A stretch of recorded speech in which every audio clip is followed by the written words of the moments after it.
What's up, guys, and welcome back to the DualSense podcast. This is episode 19. I'm one of your co-hosts, Jason. I'm joined, as always, by Travis. Travis, what's good this evening? Not much, man. I'm reveling. I'm sulking in my slowness on GT Sport. Why? What's happening there? Did I tell you last week about the Red Bull challenge they put out? I can't remember. I don't think so. Basically, Red Bull had their two F1 drivers put down a time in the 2019 F1 car on Suzuka. I saw the times online. They were like 139, 138. I was like, that's easy. That's fine. No big deal. And then I looked at the leaderboard when I got online, and they aren't even on the leaderboard. So I'm like, this can't be that hard. You know, usually I'm around the leaderboard anyway. So first lap is awful. I'm like 15 seconds off, but I expected that because I was trying to learn the car. So I run a few more laps. I'm thinking like by lap 10, I'll be right around 140 and I'll be able to crack it by 15. I can't get under 144. I'm like 5 seconds off. I'm like 8 seconds off the world record. It's ridiculous. So normally, like I want to be within 2 seconds. Like 2 seconds of the world record is good for me. That's about where I am typically. I don't know what the deal is with this car and this track. I can't put it together. Like my optimal time is about right. It's about where I think I should be. It's about 140. But I cannot string together a lap for the life of me. I don't know what it is. It smelled like bitch in here. That's what it is. You lost a step. So anyway, yeah, I've gotten old and slow, I guess. But then I did a race after that and was fine. The race I joined, I did okay. I don't know if it's maybe there's like track limits I'm not pushing. I don't know what they're doing, but anyway, I can't do it. So that's fun. Well, you're gonna have to pull it together before GT7 for sure. Well, I'll probably have like 6 years for that. That's true. Yeah, that's true. Well, Travis, for the uninitiated or the noobs out there, this is a weekly podcast where you and I get together to discuss all things PlayStation in the last week, such as news, rumors, upcoming game releases, and a little bit more. If you all would like to engage with us, you can do so on Twitter at the DualSense Pod. We also occasionally stream games on twitch.tv/the DualSense Podcast. So without further ado, Travis, other than GT Sport, it sounds like, what else have you been playing this week? We did the Ghost of Tsushima Legends. I kept wanting to say Game of Thrones Legends. In your head, it's an abbreviation. Yeah, the GOT throws me off. So anyway, that's awesome. I had a great time with it. Anyway, so like I'm the normal samurai, and you're like, what are you, the assassin? Yes. What's it called? So yeah. We had a blast with that. It's fun, man. Anyway, so that we did that. I guess we did that Monday or Tuesday. I can't remember. We played the beta. What was the first game that we played that I absolutely hated? What was that? On Black Ops? Yeah. Because we talked about the fire team. That was fun, even though we got way worse at that after the last episode. Was it Control? Yeah, it was Control. I hated it because it was like, for some reason on like Battlefield, Control is such a good game mode. Even Rush is fun on that game, but like I don't know what it is about that game. For some reason, with the Control, it was awful. Like I don't know if it's just the way the game's set up or like it's so sniper skewed right now that it's almost impossible. I don't know. Something about that was terrible. I was not having any fun with that game mode. Yeah, that one sucked for sure. What else have you been playing? Anything? Modern Warfare last night. Had a couple good rounds. What did we play first? The we played that game mode where the Juggernauts, you have to escort them. Yeah, Onslaught, I think so. Like that, yeah. Onslaughtered is, I think, is what they're calling it right now for Halloween. I was definitely slaughtered. I think I went like 1-12. I was like, it's not working. I don't know what I'm doing wrong. Yeah, we loaded in at the end of the game. I was 1-3. I think you were 0-3. Yeah, we definitely got onslaughtered. Yeah, so I had 0 points. Yeah, I had like 100, and we backed out of that. Our normal stuff was fun. Whatever we played, I know we played some team deathmatch. We had some terrible maps in a row. Yeah, and then we played a couple of good boards after that. So anyway, Yeah. it was fun. That's about it this week. Well, I played Red Dead, of course, for challenges. Played the beta, as you mentioned. I don't think we played any Fire Team towards the end of it there, so we just stuck to the normal stuff. Played Legends, Ghost of Tsushima Legends, as you mentioned. That's fun. I think I actually like the survival mode better than the story, but I have only played a couple of story missions, so I can't say definitively. But Right.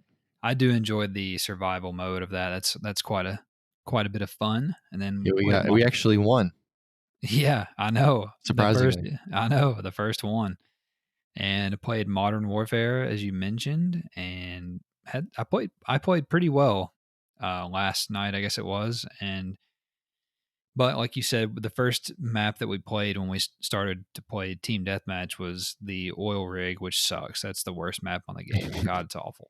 I wasn't even seeing people and I was dead. Yeah, it's awful. There's bad sight lines, people everywhere, too open, whatever. And then I also played NBA 2K21. Still been playing that. I haven't played any of the next section of domination at all. Well, I've played one game, but I haven't played that lately. I've been playing Triple Threat, just grinding that out. Just quick games that you can kind of blast through, and that's still fun. So I'm still enjoying it, and I'm pretty excited about the next gen version. So I'm just trying to make some progress that'll carry over there. And that's pretty much it. So, Travis, let's jump into the news here.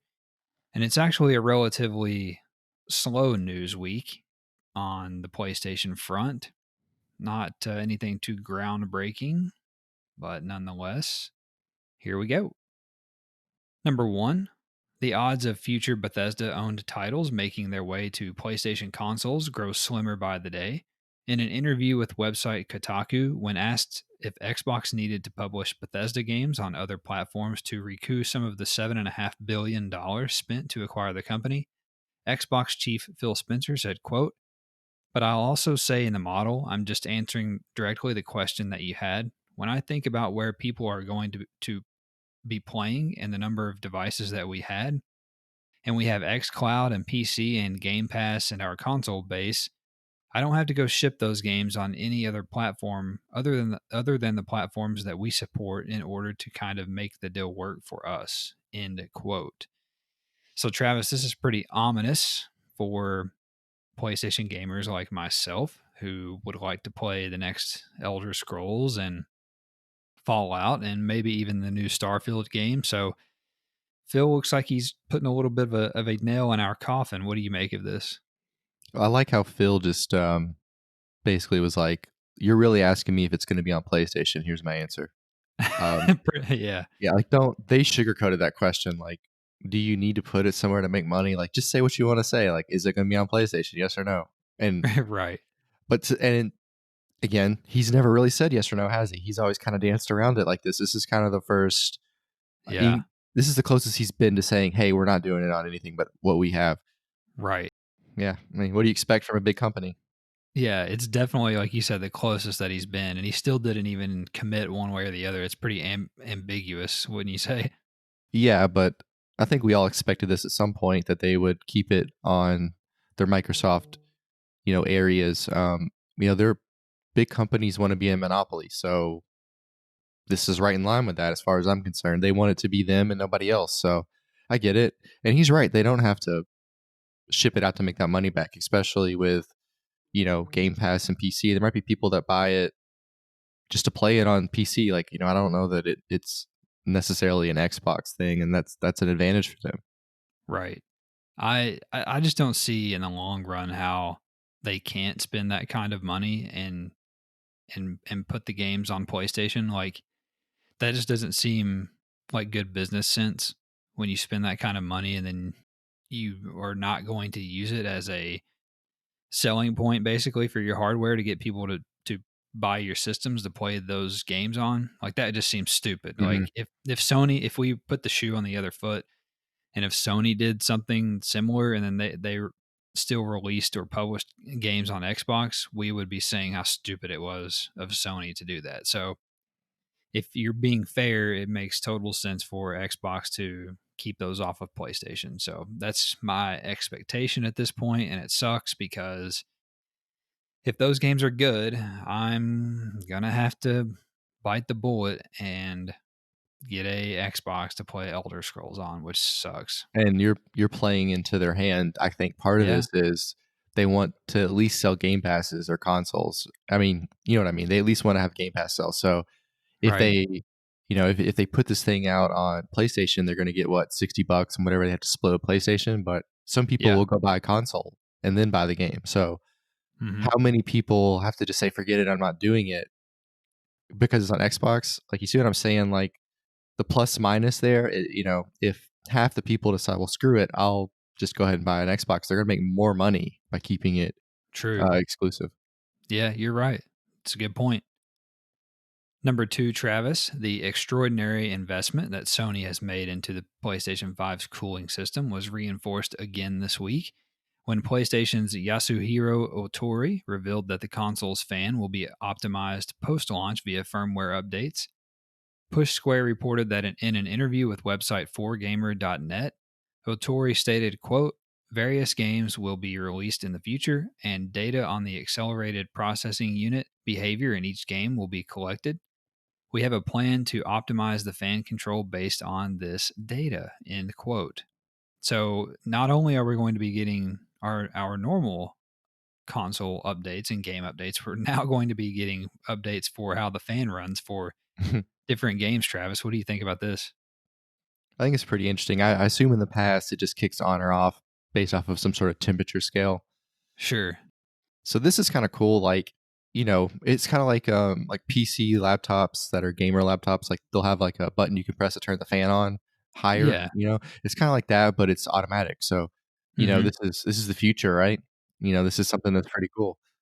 Yeah, it is really neat. I never even once thought about this being a thing that you could do. Like, you know what I mean? Like updating the firmware to change how the hardware operates. Yeah. Like on a gaming console, that doesn't that seems kind of crazy to me. So like you said, it's the future. It's really cool though that they're going to be able to kind of analyze this in real time and heat map this to see how cyberpunk affects the console, and then if they need to turn it up, or if maybe they're running the fan too much and it's too loud and they don't really need that to cool the console, they can tune it down, whatever. So that's neat. Number three, another cool new trophy feature appears to be coming alongside the PS5's new user experience.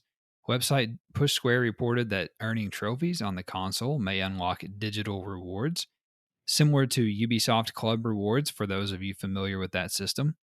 Two activity cards shown during the recent user experience reveal mention a profile avatar and a profile banner as rewards for trophies earned in Destruction All Stars. So, did you see this at all, or the report on this? Yeah, I read a little bit about it, so it's kind of like you said, it's like the Ubisoft Club Rewards, which is kinda cool, Mm-hmm. and it's kinda like how it's like the same kinda thing we see in other games where, like, you have to be a certain level to unlock a gun or an outfit on Red Dead, right?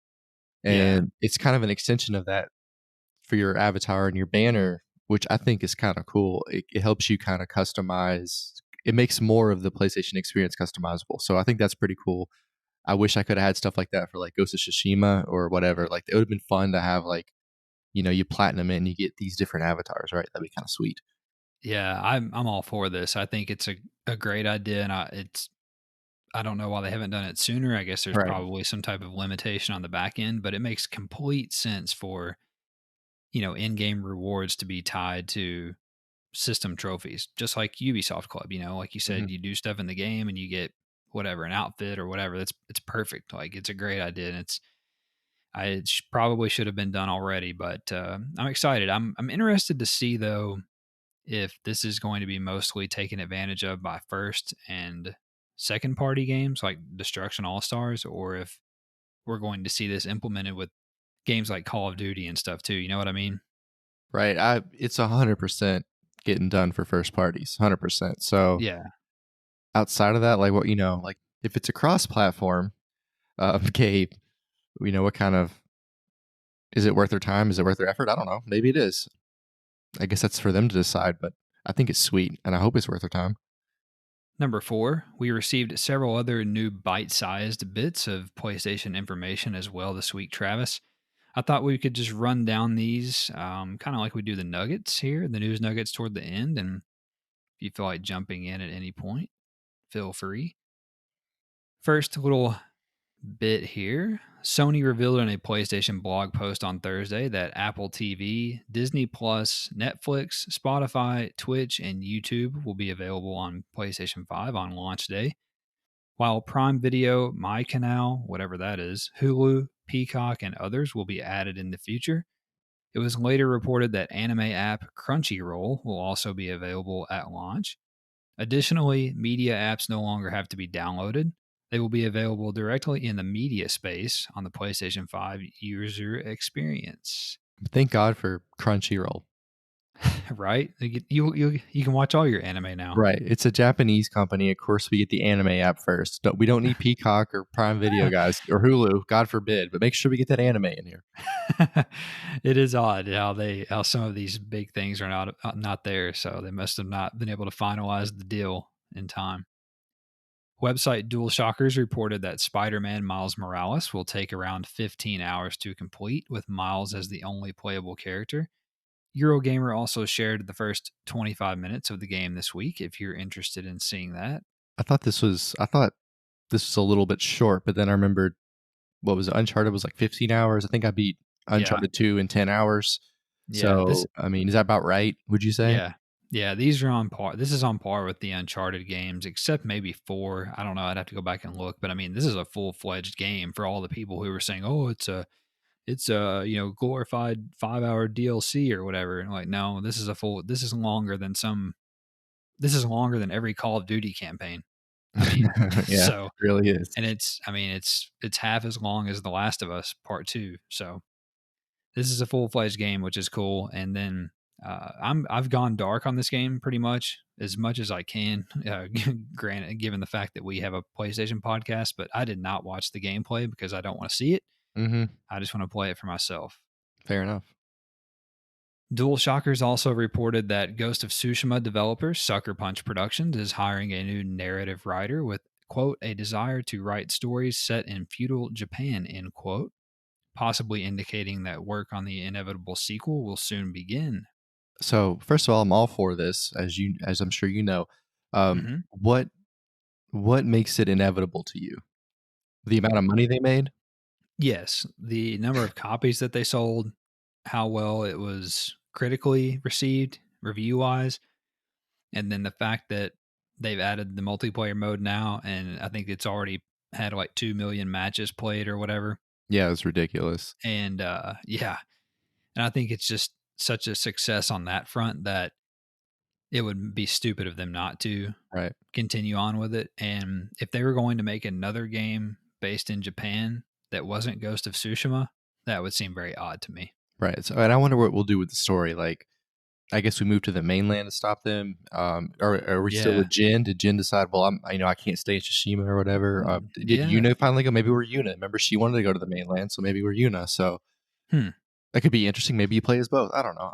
I'm snowballing here, but there's Yeah. definitely meat on the bone left for them to make a sequel. Yeah. I've heard some rumors about possibly going to the mainland, or, I guess you would know better than I, but apparently there was another Mongol invasion in Japan, maybe doing that Yeah, instead, they something like tried a few that. times. If they made a game about if you're bored, a game that would be fun to do it, but see, to do this game, you'd have to be the Mongols.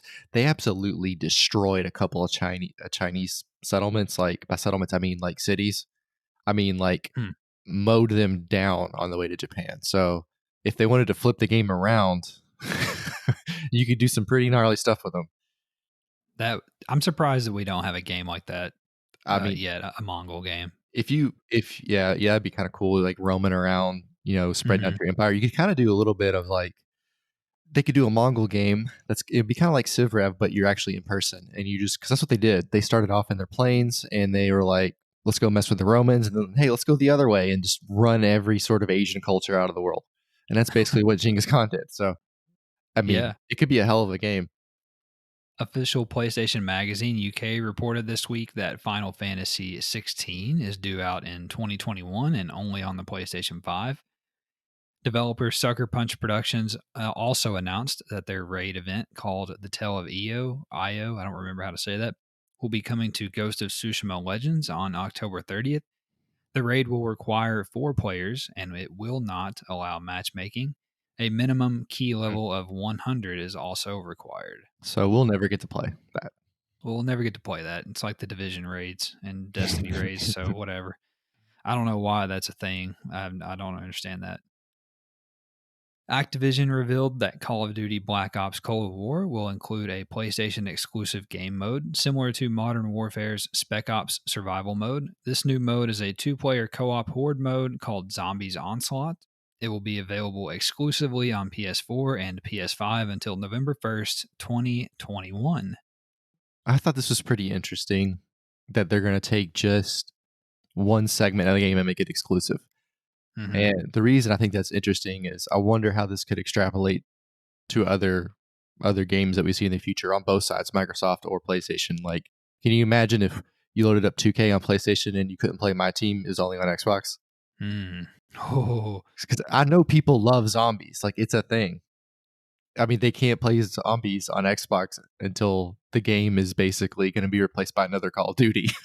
yeah. Well, they're going to be able to play the normal zombies stuff. That's like Right. the 4-player story. But as far as this, that's the 2-player. This specific mode, yeah. They're no. I mean, they're basically not going to play it like you said because by the time that they can play it, the new Call of Duty is going to be out. So PlayStation must be throwing them a lot of money both this year and last year for that Modern Warfare mode that was exclusive, still exclusive. Not even can't even play it on Xbox still to this date for another few weeks, and then now this same deal again for Black Ops. So I think we're going to continue to see this too because this is one of the biggest games annually. I think Sony's still going to continue to throw money at them to keep some type of exclusivity within the game. And finally, Travis, media outlets and influencers began receiving their PlayStation 5 consoles on Friday, which means that preview and review coverage is imminent. Did you see any of the pictures on social media of people having their PS5s? Yeah, I just saw a bunch of people who had one and then I didn't, so it just made me mad. I watched a video of a guy take a DualSense controller. He unboxed it and then he took it apart and showed the insides of it. Mhm. It was pretty neat. There's some cool stuff inside of it. It looked like the inside of an iPhone, basically. Like there looked like there was a lot of technology in that. Yeah, it's a spaceship. Number 5, Codemasters peeled back the curtains this week on multiplayer for its upcoming racer, Dirt 5. In a PlayStation blog post on Thursday, the developer revealed that online play will include party game modes with various objectives and parameters, such as Vampire, King, and Transporter. For those looking for more traditional online racing, those modes will be there as well and will include all 10 locations from single player. Codemasters will also be adding private lobbies post launch for those who prefer to race with only their friends. All multiplayer modes in Dirt 5 are designed for up to 12 players and will also include cross generational play between PS4 and PS5. We also received the entire vehicle list for the game this week, which features 13 car classes from across 7 decades. And finally, we received confirmation that Dirt 5 will launch alongside the PS5 on November 12th. Any thoughts here? So I think Codemasters has done a pretty good job of giving this game a chance to really have some legs and some longevity.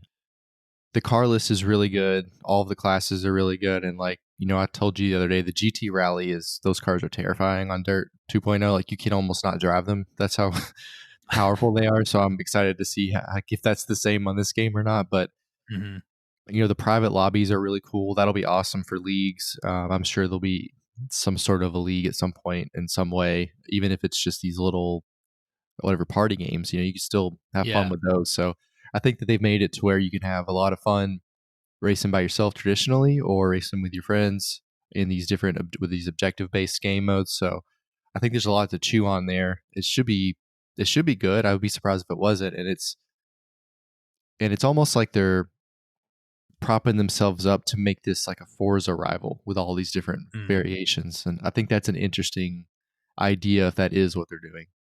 There's a ton of content in this game, it seems like between the career and these party modes and the online play. It seems like there's going to be just a ton of gameplay or a ton of content in this game. So I'm really excited about this. I'm not into racing games, but like I've said before, this one seems accessible to me. So I'm in there for it, and I'm excited about it. I'm wondering if, like you said, if they're going to have some type of online league or tournament, and if they did, do you think you'd play in it? Like racing, I guess this competitively, is that appeal to you or no? Because it's more of an arcade game. I have to see how it feels. Like I don't like to race arcadey games competitively because people don't take them seriously. It's That's true.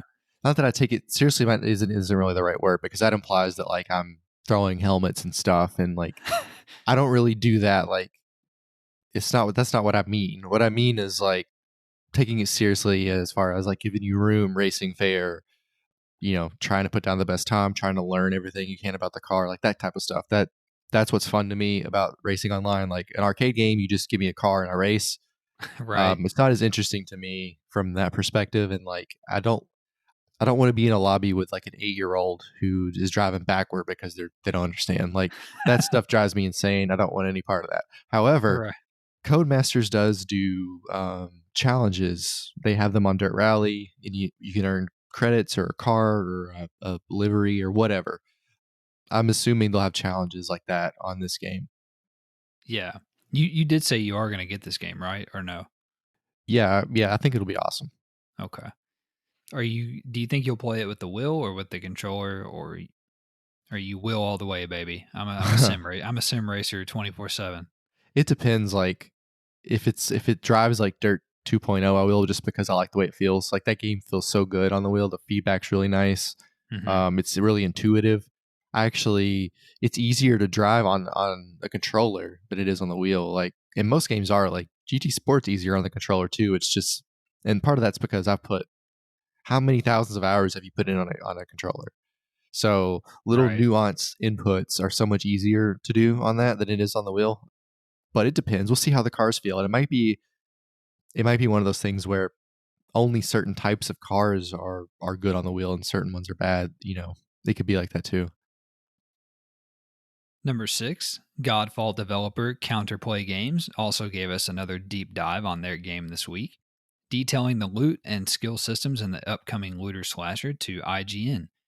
We learned quite a bit about how the various systems are implemented and how they will complement each other, with technical producer Dick Hayne, there he is again, calling the game, quote, a tinkerer's dream, end quote, where players are able to tailor their equipment and skills to fit their specific playstyle. However, players will not be committed to their choices forever, as they can respec skill points at any time, and skill points are also universal between Valor plates, meaning there is no grinding necessary to level up each one as you go.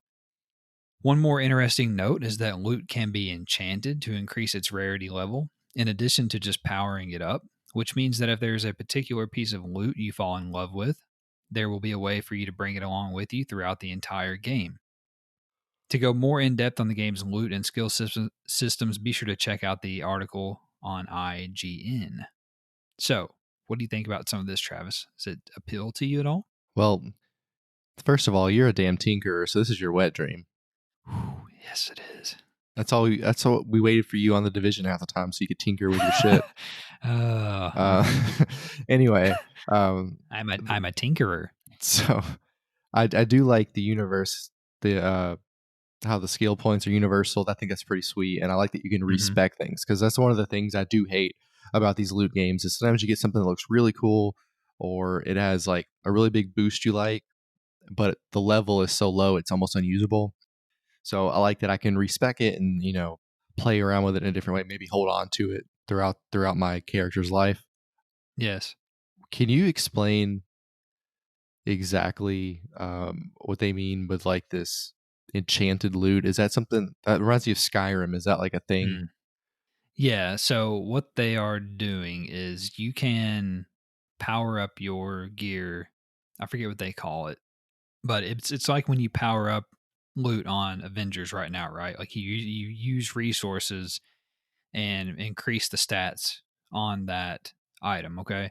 Mm-hmm.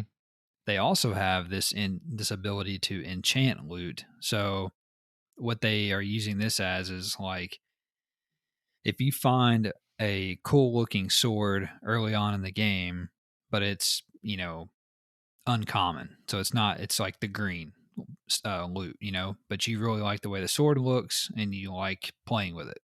You can enchant it to increase its rarity level, in theory, all the way up to legendary. That way, it never gets unusable for you. You know what I'm saying? So you can get resources to enchant it to increase its rarity, which Mm-hmm. then increases its stat limits so that you can continue to power it up all the way up through legendary or exotic or whatever the highest loot level is. That way, when you first start out the game, conceivably, if you find a weapon you really like, you can keep it all the way till the end. That's pretty So cool. you don't feel like it's useless, 2 hours into the game. Right. And that's what I hated about the Division is I would get like I had a Tommy gun that I just like to use, but it was like what level 100. So it's like Right. I literally used it for like 2 nights. Hmm. Like that's frustrating to me when I find something cool and it kind of just the lifespan of it is so low. It's kind of like why even get attached? I agree. That's why I think this is a really cool touch that they've done because, like you said, we've been there when we've found something that we really think looks cool or is fun to play with, and then you got to get rid of it. I also think it's a nice touch to be able to just kind of redo all of your skill points at any time Right. because how many times have we been playing a game like the Division or whatever, which the Division has this too, where you can respec your skill points. Hmm.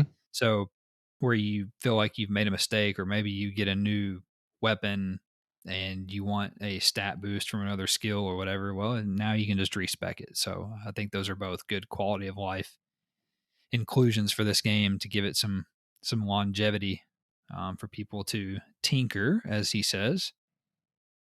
Number 7, Ubisoft revealed their extensive post-launch plans for Assassin's Creed Valhalla on Tuesday. Owners of the season pass will receive 2 expansions, as well as day 1 access to a special mission called The Legend of Beowulf. The first expansion is called Wrath of the Druids, and takes place in Ireland, and will launch in spring of 2021. The second expansion is called The Siege of Paris and will release in summer of 2021. In addition to this paid content, all players will be getting free seasonal content throughout the year, which will last for 3 months at a time. Season 1 will begin in December and features a new settlement area, the Yule Festival event, and a new river raids mode and new skills and abilities. Hmm. So these are some pretty extensive plans here. What do you think about anything that I just read, or the legs of this game in general? So again, props to these guys, to Ubisoft for letting us know the future plans. So like we've talked about before, it's nice to know when I've invested in a game, like to know the future, like how it can live on and it's not going to die immediately. Right. So, Yeah. so I do like that. And one of the questions I had was like, some of the stuff is like day one. Like if you buy day one access, you get this Legend of Beowulf. So let's say I'm buying a bunch of games on day one for PlayStation, and we're having a memory issue, memory space issue. Could Hmm. I, if I just buy this but don't download it yet, do I still get it? Hmm. That's a good question. I would think so. Like, I think with some of the stuff, you usually have like a time limit that it expires. Right. Like next December, you have to download it by like next December or something like that. So and even if you couldn't, you could just download it, and then if you didn't plan on playing it till later, download it, get it, delete it. It'll still be there. Right. I don't know how much the expansions interest me. I mean, they look cool based on how they described them and some of the screenshots that I saw. Right. But usually the expansion stuff for Ubisoft games don't really speak to me. But however, the free content sounds really cool. The fact that they're going to continuously add these settlement areas to make your settlement bigger That's pretty cool. Yeah. and add these new modes like that river raids mode sounds really fun. Yeah. And That it's I does think sound it's cool. yeah, and it's also cool that they're going to add new skills and abilities for your character. Like that seems pretty not typical for a game to add Mhm. skills and abilities, that change the gameplay or Right. could change the gameplay. So that's different. That's interesting. And I watched a little gameplay yesterday, and they were, driving the boat down the water. Driving the boat. Do you drive boats? What do you sailboats? Whatever. Yeah. They're on the boat, and they're going down the water, okay? And this thing pops up, and it's like it just randomly pops up, and it's like a raid on beside the river. I guess it's what a river raid is, and it's like Yeah. this little settlement. It pops up, and he's like, and he was like, I guess we'll do this attack now, and he just kind of pulls off and yells, and it goes into this really cool animation. Where they do Hmm. this like Viking call, and he raids into this little settlement. And I was like, that's dope, and it was kind of like organic, you know what I mean? Yeah. Like on Tsushima, when you'd run into a random like mongrel settlement or whatever, it felt like Yeah, I think you and I may have watched the same video. That was really cool. Like just like you hit square to raid, and they that. just like got off and went and raided this little Yeah. settlement or whatever. That was pretty cool. That game looks awesome, but I'm gonna wait on it partially because of funds, but other partially out of necessity. As I was talking to you the other day, I just don't think I'm gonna have enough storage space for it, so I'm gonna have to wait until I can have some room on the console. Number 8, we have several news nuggets here, Travis, to get through. As always, feel free to jump in here at any point. The first nugget, developer Kojima Productions announced on Twitter that they are now hiring for a new game they're working on. 2K Games has added non-skippable advertisements into NBA 2K21 more than a month after launch. These types of invasive ads were also present in NBA 2K20 and 2K19. My question is, it seems like this got a lot more heat this year than the last few years. Is that just me not paying attention? Like, did it take the people 3 years to pick up on this? I think that they maybe, I don't remember exactly, but I feel like maybe they were there at launch on the old games, but not this time around, Ah, maybe is the problem. And I think also some of the blowback is on the fact that these ads weren't there when the game was reviewed, and then they've added them a month later after reviews are, after reviews are out and that sort of thing. So gotcha. nobody evaluated the game based on them being forced, So uh, set their ads. yeah, forced to watch their ads. So anyway, NBA 2K21 on PlayStation 5 will take advantage of the console's activity system through exclusive My Team mode challenges and leaderboards. That seems like the most effective way for them Hmm. to use those activities. That's pretty cool. Yeah, that is neat. I'll give them little props there. Also, Travis website Dual Shockers reported that publisher Devolver Digital has acquired Serious Sam developer Crow Team, and that Ubisoft confirmed Watch Dogs Legion will run at 4K and 30 frames per second with ray tracing on PlayStation 5. Website PlayStation Universe reported that Watch Dogs Legion will allow you to replay the entire game's story with Aiden Pierce once he is added to the game next year. And I think this begs the question: is Aiden Pierce, is he immune to permadeath? Ooh, that is a great question. Never Because what? thought about that. Oh, cool! Aiden's here. Download him first mission. This dude just blows my head off. Like, okay. He has to be, right? He Yeah, might I be mean, you'd think. the only invincible character. PlayStation Universe also reported that PUBG's 9.1 update on PlayStation 4 Pro introduces 60 frames per second at 1080p. That's exciting for those 4 guys who still play it. Right. Website Push Square reported that Sony's PlayLink smartphone compatible games will apparently work fine on PlayStation 5 after all, according to clarification from Sony XDev Europe. Push Square also reported that Sony is reviewing feedback on the broadly criticized party app changes, that Devil May Cry 5 Special Edition will feature several performance modes on PS5, including a mode for 120 frames per second, that Share Factory Studio on PlayStation 5 will support 4K HDR video editing. Cool. And finally, Push Square reported that Guilty Gear Strive will receive a free upgrade to the PlayStation 5 version if you purchase the PS4 version, and the game will also feature cross-play between the consoles. Website Gamatsu reported that Atelier Ryza 2, Lost Legends, and the Secret Fairies PS5 physical edition has been canceled for Japan, which is odd. Gamatsu also reported that strategy simulation game Mars Horizon will launch on PS4 on November 17th. That anti gravity racing game Pacer will release on PS4 on October 29th. That Poker Club will launch on PS4 and PS5 on November 19th and will feature 4K at 60 frames per second with ray tracing. I love that we have a ray tracing for poker.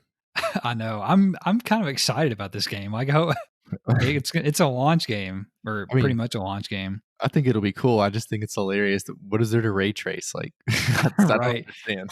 I really hope I really hope that there's ray tracing. Like, you can customize your character. I know this much. I hope, like, if you're wearing like Oakleys, like I can see the ray tracing, like the reflections off the lenses of your Oakleys of your cards and shit.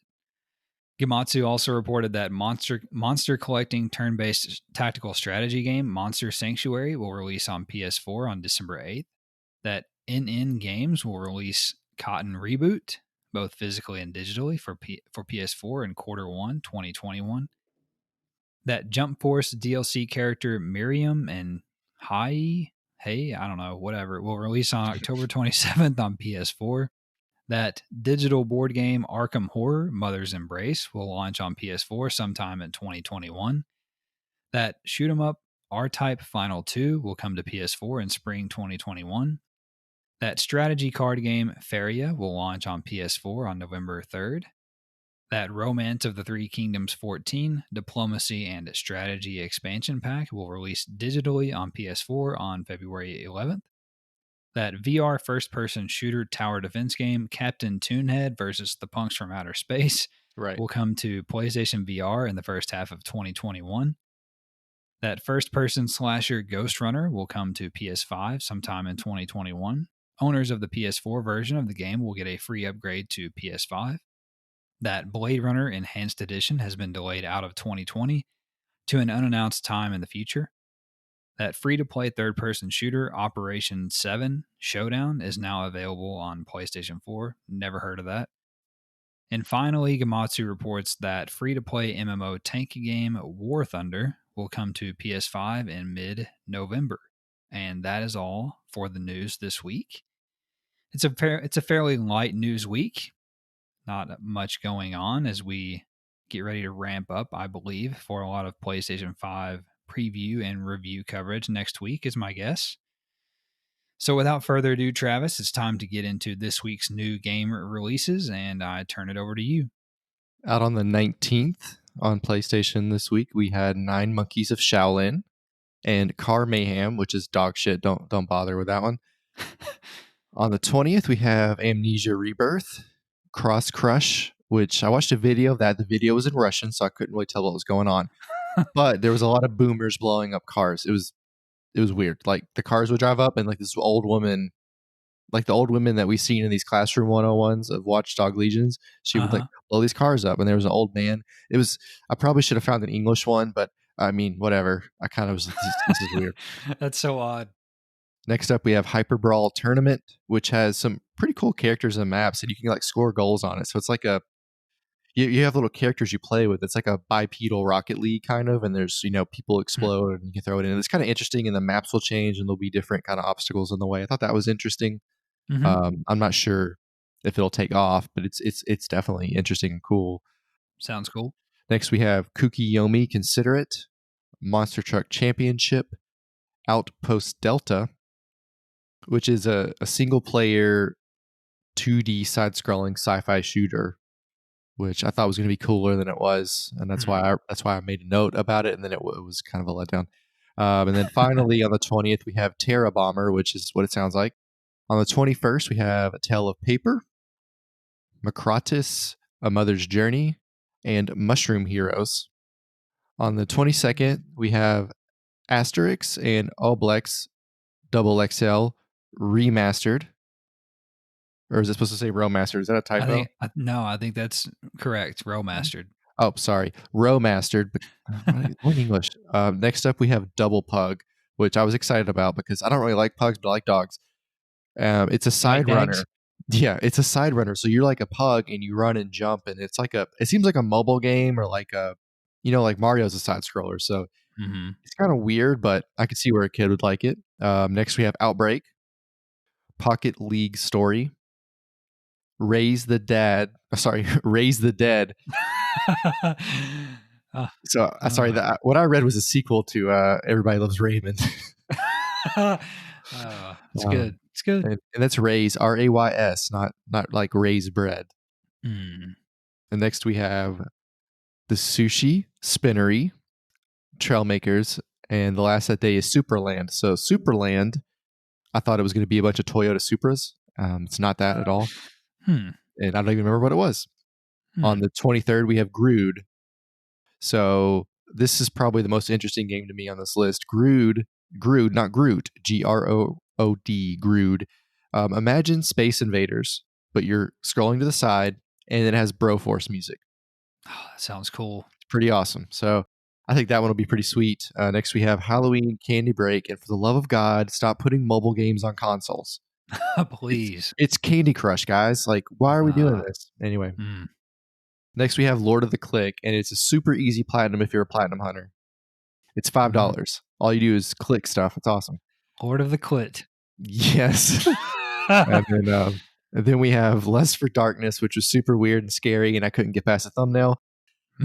Followed by that, we have Supermarket Shriek, which is the weirdest thing I've seen. So you're a human and a goat, and you're in a shopping cart, and you scream. That's how you move. You scream, Good God. and you go through a supermarket course, and you can like fall off and die or whatever. And Hmm. I don't really know how else to describe it. I hope that you can scream into the microphone and that will work because that's kind of funny. And That then is. last on the 23rd, and the last game this week is Transformers Battlegrounds. Which I think is that XCOM style strategy Transformers Right. game. That Yes, sounds it kind of is. cool. It's kind of interesting. That's a long list this week, and I also got our list from a new source. I discovered that the lads over at Push Square will update the list continually as the week goes on. So if I just wait until Friday, they'll have the list updated and nice and organized, Oh, and that's nice. there's no repeats. So leave it to our mates across the pond there to clean things up for us. We still won the war, by the way. And Travis, to wrap things up here this week, I wanted to talk to you about what our opinions are of what the first monthly PlayStation Plus game will be on PS5 when it launches. So, for some background here, on PlayStation 4, when it launched, we had specifically for PS4 for PlayStation Plus, we got Resogun, if you'll remember, which was a great game. And then we also got a game called Contrast. So both were small indie games. I'd never finished Contrast. I tried it, but it wasn't for me. Like I said, Resogun was excellent. It's still one of the best games on PS4. Still own it. I've never deleted it. So what do you think that we might possibly get on PlayStation 5? Do you think we'll get how many games do you think we'll get? One game, two games, and whatever your thought is there, what could you see us possibly getting there at launch? Well, I think we'll definitely get two. Okay. And I could see three if somebody wanted to jump in, maybe like a bigger party game. By party game, I mean like Hmm. a bigger first party game and it's an older game. And maybe they want to just jump in to kind of, kick the tires, basically. Okay. So if you're asking me what I think we'll get, this is an interesting question. And I think it's kind of difficult because I don't know all these indie games that could pop out. Like if you would have asked me what I thought about the PS4 games, I wouldn't have told you Resogun because I didn't know what it was. Hmm. The first thing I thought of, and this is probably a stretch, but the first thing I thought of was Battlefield 5 because the game is Hmm. dead. So maybe they want to do a reboot and kick the tires, like I said. And we know they're making a new one to come out next year. So maybe we don't see it the first month, but I could see that being a game that pops up randomly that they're kind of like, hey, we're still alive and we're making games. That's Yeah. one thing I thought about. And then sticking with kind of a bigger studio, I thought maybe PES Pro Evolution Soccer might be something that we get because they didn't really have a real game this year. They just had a roster update. And we know True. that they've talked a lot about, hey, look, we saved all of our materials, all of our money, whatever. We put it into the PS5 version for next year. So here's last year's game for free. This is the base. This is what you know you're going to get and have. Hey, Hmm. look, this, we're just throwing it out there, we're rolling the ball out there. Look, we know everybody buys FIFA, but we actually work on our game. So maybe you'll like it. I could see that happening. I think PES is more likely than Battlefield, but I was trying to think of like a big game Yeah. that we haven't seen before. I went through some other ones in my head. Maybe like I thought maybe we could get like Dying Light or something, but we're past Halloween, so like I don't know if that would fall in. Right. Yeah. So I haven't even considered the fact that they may throw in like a big AAA game like Battlefield 5. That would make sense though. Something especially like Battlefield 5 where the player base is decimated, like you said, so you could give it a shot in the arm. But I could definitely see that. I could definitely see Battlefield 5 as kind of filling, and you would do it. That would fill a gap because there's no competitive shoot. Well, there's no first party competitive shooter. You know what I mean? Right. For PlayStation at launch. The only reason I think they may not do that is because they have the marketing deal with Call of Duty, so that may keep them from doing that. Yeah. But I think that it's going to be an indie game or at least a smaller game, and I've gone back and forth with how many and what I think it could be. I think they're only going to give us one PlayStation 5 game. And then they're, we'll still get two PS4 games or whatever, and they'll be backwards compatible. But Hmm. I think they're going to give us one PlayStation 5 game, and I think it's going to be an indie game. And I cannot decide if it's going to be Bug Snacks or the Pathless. I thought about Bug Snacks, but it felt like it was too Hmm. on the nose. Sure. But I will say it's like I've told you before, it's super popular. People are excited beyond belief for this game. But I think it might be the Pathless. I think I might have talked myself into believing that it's going to be the Pathless. We know it's a launch game. I haven't heard anything about the price, but I think that it is more suited to highlight the features of the console, especially the DualSense controller, because you have the bow and arrow, and you're moving around that world like super fast and everything, and you're having combat with these Right. whatever they were, demons or whatever. So you'll have that, haptic feedback from moving around the world and fighting, and then the adaptive trigger use with the bow and arrow and stuff. It's a relatively simple game. Also, Yeah, it's not like there's a yeah, lot of. I mean, there's a lot of money in it, but you know what I mean. It's not like yeah, Rockstar. right, exactly. So I think I've convinced myself that it's going to be the Pathless. It's going to be the first PS5 PlayStation Plus game. So we'll see. We'll see. I don't think it'll be Bug Snacks. I think it's the Pathless, and that's my story, and I'm sticking to it. Travis, let's close out the show here by discussing what we are going to be playing in the week ahead. What's on your docket this coming week? Well, I want to sell my racing wheel so I can buy a new one. Um, so I guess I might put that on eBay. So why are you doing that? We haven't talked about that, but what's the reasoning?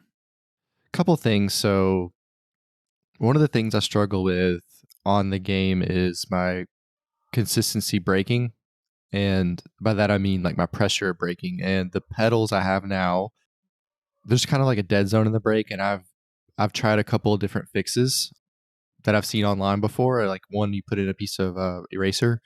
I've seen people use tennis balls, and they work, but like it's not right. It's not how it actually feels when you drive a car at speed and brake, and I don't like that.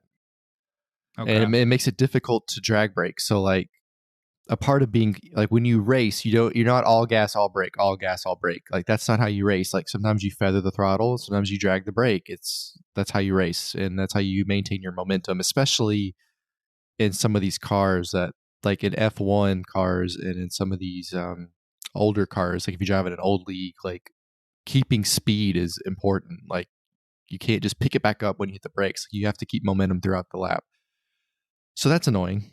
And Hmm. and by the way, like when it slows me down, it's not like it's slowing me down by seconds. It's probably like a half a second at the most. And Okay. a lot of people are fast enough that it doesn't matter, but I don't think I should make it any harder than it needs to be. And the other thing Right. I hate is my steering wheel. The spring in the steering wheel it's really tight and it's loud. So like it's not on every game. On GT Sport Mm. it's fine, but like on Dirt Rally it'll knock. Like you'll hear it Hmm. going tut tut tut tut tut. Yeah. It does it on F1 too. Sometimes I'll never Yeah. check on F1, but sometimes on F1 it'll do it, and it drives me insane. So I want to upgrade to the Fanatec brand because I know they don't do that, and I know that it's a little. And then the Fanatec too, I can like change wheels. So like now I have my one wheel, but like with the Fanatec, I could put an F1 wheel on. I could put a old school wheel on. If I'm racing some old cars, I could put on like a rally wheel or whatever. So That's um, cool. I do like that. I can get different rims for it. So that's the Hmm. main reason. I think it's I've upgraded the TV, I've bought a stand, I've done everything except upgrade the actual wheel and my chair. So it Hmm. makes sense to me. So hopefully I'll get that sorted. Hmm. And then other than that, I guess I'll try my Red Baron game at some point, my Crimson Skies game. I have a feeling I'm going to be terrible at it just because I suck at flying games, but it looks cool and I'm excited for that. Definitely play some COD because I like to shoot at people, and hopefully we can assassinate some people in the horde mode. Yes, I agree. Are you talking about Legends? Yeah. So, Yeah. and now that we know how the drum works for healing, we can just all go to the drum instead of using Yeah. them all in the first time. Right. Smack all of them like they're like a collectible. Well, I plan to play Red Dead online, of course. Got to get my challenges. I'm addicted to that game. It's probably going to cause me some problems whenever it comes time to make some cuts on the PlayStation 5 storage. Going to continue to play NBA 2K21, the My Team. I'll continue my march on there. And then I'm sure that we'll mix in some Modern Warfare and probably some, like you said, some Legends on Ghost of Tsushima. Maybe we can at least get John on to play some point this weekend with us. That'll be fun. And I think that's it. Well, there's one more thing that's on my radar before we get to the PlayStation 5. So I downloaded that game called Vampire with a Oh yeah. Y. Yes. I've it's been on my radar for a long time now, and now that it's a PlayStation Plus game, I downloaded it, so I want to play that and see what that's about. Just I've seen some clips on Twitter, some people playing it, and it looks interesting. So I want to give that a shot, probably. And I believe that's probably it. That's probably too much as it is. So we'll see how it all goes. But that's it, man. That's all for this episode. This rather brief episode. I'm sure tomorrow. I'm sure next week's will be even longer because, like I said, I anticipate quite a bit more info between now and next week. So if you guys enjoyed the show, please, we ask that you would subscribe to never miss an episode. Leave us a review, even if it's not so kind. That's cool. And we would also ask that you would share us with a friend of yours who may be a PlayStation gamer. And we hope that you guys take care and enjoy the show. We'll talk at you next week.